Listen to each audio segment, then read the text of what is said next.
नाज़रीन किराम अस्सलाम वालेकुम वरहमतुल्लाहि वबरकातुहू। आपको मालूम है सोशल मीडिया पर जो आग इस वक्त में लगी हुई है मुफ्ती सलमान अज़हरी साहब के बयान को लेकर के, तो उनकी गिरफ़्तारी हुई थी कल और आज की ख़बर ये है कि उनको गुजरात पुलिस के हवाले कर दिया गया है। आगे की जो अपडेट होगी इंशाअल्लाह उससे भी आपको आगाह किया जाएगा। मैं यहाँ पर सिर्फ चंद बातें आपके सामने रखना चाहता हूँ।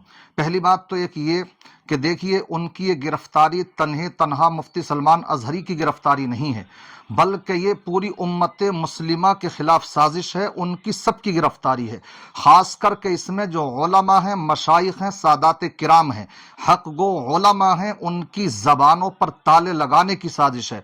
मैं इसलिए चाहूँगा कि वो लोग तमाम मसलहतों को एक तरफ रख करके इस वक्त में उनकी हिमायत में शाना बशाना खड़े हों, वरना फिर देखें इसका अंजाम बेहतर नहीं होगा। ये उनकी किस तरह की साजिशें चल रही हैं, मुसलमानों की हक की आवाज़ को जो उन्होंने दबाने की नापाक साजिशें की हैं, उसी का एक हिस्सा है ये।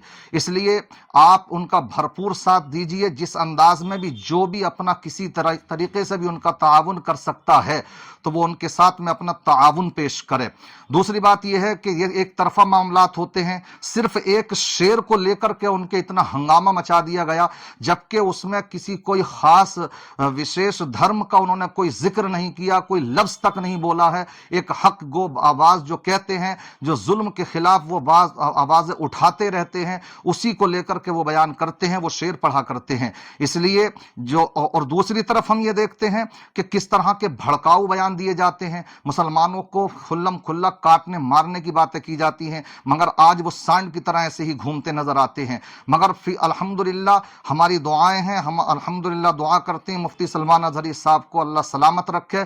और साथ साथ में उन्होंने ये पहले का एक मैं आपको क्लिप दिखाना चाहता हूं, जिससे कि उनके अकीदतमंदों को एक हौसला और हिम्मत भी मिलेगी कि माशाअल्लाह वो कितने बेबाकी और जुर्अतमंदाना अंदाज में अपने बयान किया करते थे। आज तो गिरफ्तारी हुई है, लेकिन गिरफ्तारी से पहले भी उनके खिलाफ जो षड्यंत्र रचे गए हैं, साजिशें रची गई हैं, उसके ताल्लुक से उन्होंने पहले ही पेशनगोई फरमाई थी, ये पहले ही कह दिया था। एक क्लिप देखें, इसके बाद में आप खुद अंदाजा लगाएंगे कि उन्होंने पहले ही किस अंदाज में ये बात कही थी। ये देखिए। कल को आप में से कोई ये मत समझना कि मौलाना बहुत बोलते थे और पुलिस ने इनको पकड़ लिया और कैद कर दिया।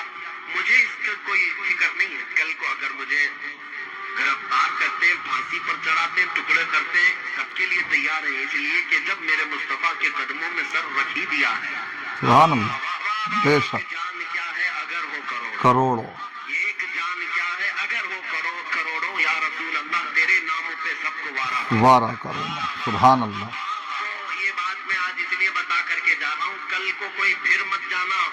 देखो मौलाना बहुत बोलते थे, उनका हशर क्या हो गया, अंजाम क्या हो गया, फांसी पर चढ़ा दिया गया, उम्र कैद की सजा हो गई, जेल में चले गए, फला हो गया। कुछ भी हो जाए, हम हर चीज के लिए तैयार है। इसलिए कि हम झूठी बातें कर करके नहीं बोल रहे, मेरे मुस्तफा की शरीयत बयान कर रहे हैं। हुजूर पाक सल्लल्लाहु तआला अलैहि वसल्लम की मोहब्बत तुम्हारे दरमियान बांट रहे हैं।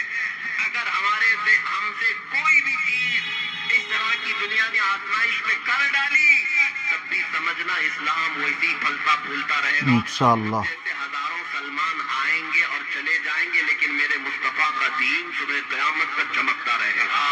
वाह वाह वाह। आपने देखा माशाअल्लाह, पहले ही इन्होंने कहा अगर मुझे जेल भी हो जाए, फांसी पर भी चढ़ा दिया जाए, तो ये मत समझ लेना कि एक सलमान अज़हरी ख़त्म हो गया तो जो मुसलमान है या इस्लाम है ये मर मिट जाएगा। नहीं, ये तो इंशाअल्लाह इसी तरीके से फलता फूलता रहेगा, क्योंकि हमारा मुहाफिज हमारा अल्लाह है। इसलिए उन्होंने कल भी जो बयान दिया था, एक पैगाम भरा जो पुलिस की हिरासत में थाने से ही दिया था, वो भी वायरल हो रहा है। उसमें भी लास्ट में उन्होंने यही कहा था कि खौफ न रख रजा जरा तू तो है अब्दे मुस्तफ़ा, खौफ न रख रजा जरा तू तो है अब्दे मुस्तफ़ा, तेरे लिए अमान है, तेरे लिए अमान है। इसलिए घबराने की जरूरत नहीं है, हिम्मत और हौसला दिखाने की जरूरत है। इसलिए तमाम खानकाहों से, तमाम मशाइख किराम से मैं गुजारिश करूंगा इस वक्त में उनके ताल्लुक से बयान भी जारी करें। ट्विटर हैंडल पर भी हम देख रहे हैं कि उनके खिलाफ जो उनका ट्रेंड चल रहा है, कहां लेबल होना चाहिए, तो उस तक में साजिशें की जा रही हैं, उसको भी नीचा दिखलाने की कोशिश की کی جا رہی ہے، اس لیے سب طرف سے آپ کی بات کو دبانے کی کوششیں کی جاتی ہیں، اس سے آپ اندازہ لگا سکتے ہو۔ اس لیے آپ سے میں گزارش کروں گا کہ آپ اپنے پرسکون ماحول میں رہیں، لیکن اپنا جو حق ہے، حق کی آواز بلند کرتے رہیں۔ اللہ تعالی ہمارے اس ملک میں امن و سکون قائم فرمائے، شر پسندوں کے شر سے، فتنہ گروں کی فتنہ بازیوں سے سب کو محفوظ و مامون فرمائے۔ السلام علیکم ورحمۃ اللہ وبرکاتہ۔